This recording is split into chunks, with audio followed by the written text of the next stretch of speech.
Notre volonté, c'est vraiment la créativité économique, la mise en commun de ressources, notamment bien sûr les imprimantes 3D que chacun connaît maintenant et qui font partie, qui révolutionnent notre quotidien et notre créativité, mais c'est aussi d'amener à se rencontrer des entrepreneurs qui sont ceux de la pépinière qui se connaissent déjà, mais aussi d'autres entrepreneurs de Saint-Dié-des-Vosges et du bassin de Vie, puisque c'est le sens de la mobilisation du pays de la Déodacie, pour que les idées naissent de cette utilisation d'un espace commun.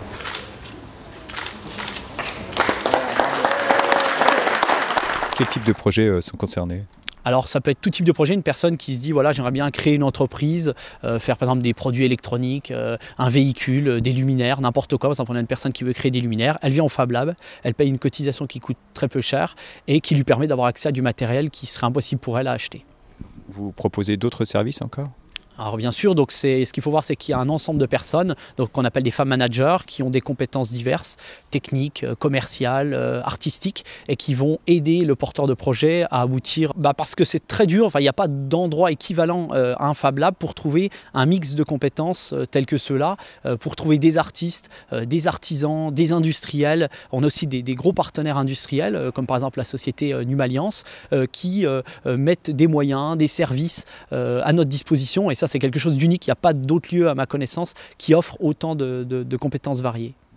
Intégrer le Fab Lab pour nous c'était important puisqu'on travaille, donc moi j'ai ma société Emmanuel Cuny Design, Julien travaille beaucoup en 3D, donc du coup il travaille un peu pour moi, enfin on travaille ensemble, c'est des collaborations qui sont intéressantes et ce qu'on aime faire ici justement c'est pouvoir passer du fichier numérique qu'on a créé au modèle réel qui existe grâce à toutes les machines qui sont à disposition ici, quoi. Et nous, on ne peut pas se permettre de mettre 5 000 € dans un prototype et de le tester. Ici, ça permet vraiment de faire des tests grandeur nature, réel, et de voir si c'est fonctionnel et si on y arrive, quoi. Qui a mis en place ce Fab Lab ? Alors c'est moi, aidé de plusieurs, ce qu'on appelle des Fab Managers, c'est des gens passionnés qui souhaitaient ouvrir ce lieu d'innovation.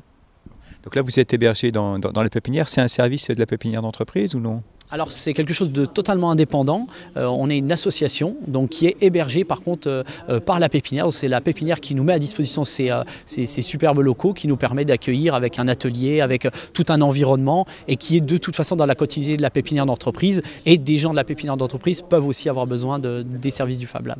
Il y a des conditions, il faut résider obligatoirement à Saint-Dié-des-Vosges pour venir vous voir ?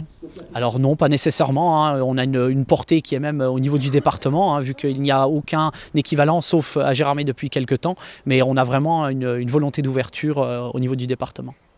Alors on est ouvert de manière vraiment au grand public tous les vendredis, donc à partir de 17h30, et donc on peut venir exposer un projet. Si on a une idée de création, on vient nous voir et on soumet au niveau du bureau de l'association le projet, et après la personne va être accompagnée et pouvoir utiliser le matériel.